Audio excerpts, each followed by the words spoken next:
Our Broncos insider Mike Kliss joins us. And Mike, tonight you came across a story involving the ownership of the team, and while the trustees have said they wanted some control, you make it sound like they might not have much.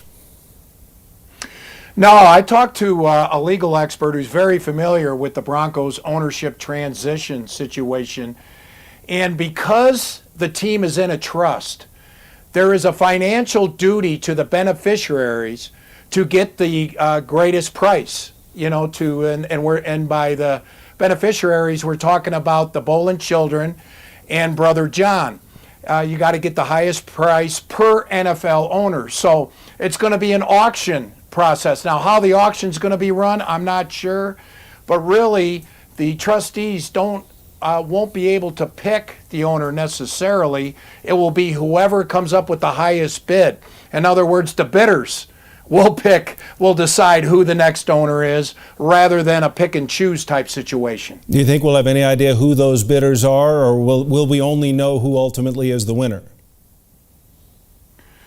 Yeah, I think eventually we might know, but my prediction all along in this, Tom, has been, three of the top bids, two of them are going to be people that we've never heard of anymore. A hedge fund investor who's got billions and billions in dollars, who's just never been in the sports circles. Those are the type of people that can get into a game where $4 billion is the likely result. Well, that's going to be a little bit further down the road. This is a big week, though, for the team as far as finding out who the next head coach will be. That list of 10 now has 5 coaches who are out of the playoffs.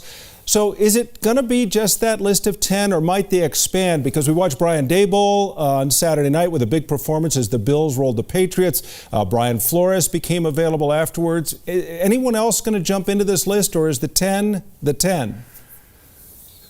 Yeah, right now the 10 is the 10. Brian Flores, they've talked about it, and he's not going to be a candidate. Brian Daboll may, with that Josh Allen performance, no punts until the kneel down at the end of the game.